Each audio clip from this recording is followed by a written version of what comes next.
Leider ist das Befürchtete eingetreten. Beim zweiten Panel kriege ich einfach das Alcantara nicht um die Ausbuchtung für den Hochtöner. Und jetzt muss ich aus der Verzweiflung heraus da einen Schnitt setzen, damit ich das überschüssige Material, das ich da vorne ansammelt, hinter das Panel ziehen kann, damit ich da eine ordentliche Naht habe. Und später werde ich dann das Panel von hinten mit einem Montagekleber oder ähnlichem wieder verkleben, damit es stabil ist. So, der Schnitt ist gemacht. Natürlich zieht es jetzt auseinander, weil da natürlich eine Spannung drauf ist von der aufpolyesterten Form. Ich werde jetzt das überschüssige Material, das sich da angesammelt hat, entfernen und dann werde ich mit Überziehen weiter tun. Ich hoffe, ich habe nicht allzu viel Schmutz unter das Alcantara gebracht, aber eigentlich hat das kaum gestaubt und es sollte eigentlich ohne große Probleme zum Überziehen gehen. Durch den Schnitt habe ich jetzt einen scharfen Übergang, das dann ausschaut wie eine normale Fugen zwischen zwei Kunststoffteile im Armaturenbrett.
Ich habe jetzt einige Stunden lang die Verkabelung umgeändert bzw. beschriftet und konfektioniert.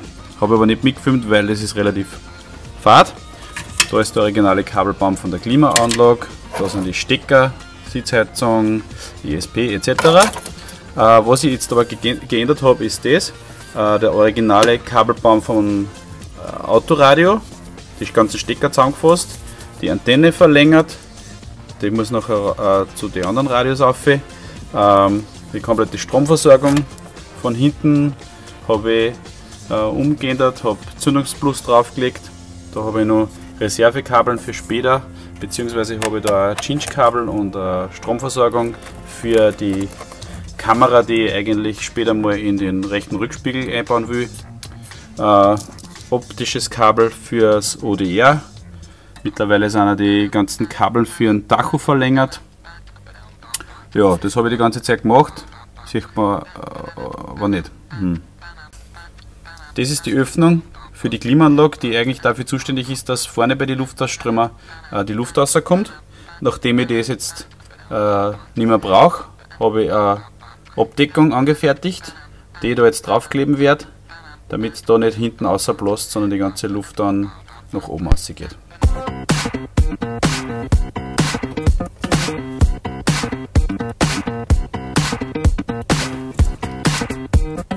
Halt schon wieder an, passt.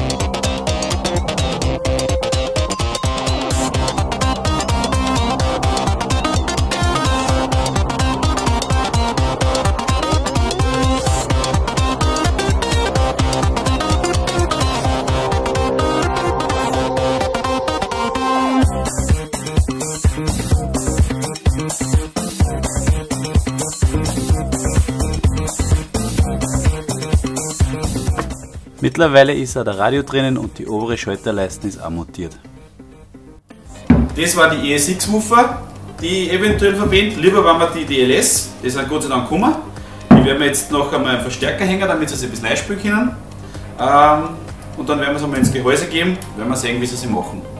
Falls es nichts wird, werden es wahrscheinlich die ESX oder statt die zwei geschlossenen 20er vielleicht einer im Bossreflex. Mal schauen, wie es geht.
Die Woofer sind jetzt drinnen. Über den Woofer ist nur ein Steuerring, der leider nicht hundertprozentig passt, weil er eigentlich für die ESX gedreht worden ist, weil ich die Masse nicht gehabt habe von den DLS. Nachdem die aber jetzt doch gekommen sind, passen die Ringe nicht ganz perfekt. Also das ist momentan eher ein Provisorium.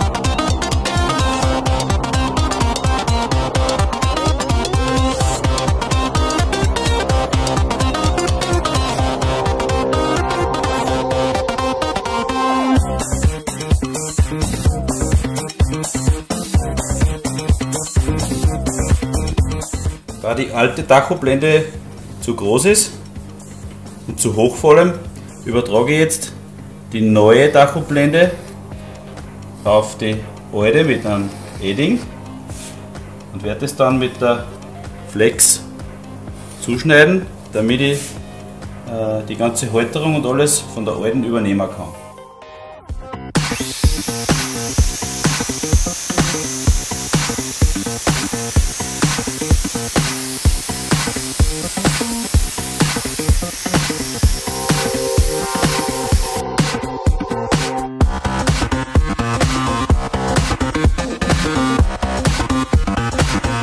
Damit ich mein Tacho festmachen kann, muss ich ein bisschen improvisieren. Das Blöde ist, es ist 11:45 nachts am Samstag. Wie man sieht, es ist stockdunkel draußen und ich brauche aber irgendein Befestigungsmaterial für mein Tacho und darum muss die Verlängerungsschiene von meiner Festool Kreissäge dran glauben. Die werde ich jetzt zuschneiden, ein Loch bohren und dann auf dem Tacho auf die Rückseite kleben, damit es bis morgen durchhärten kann.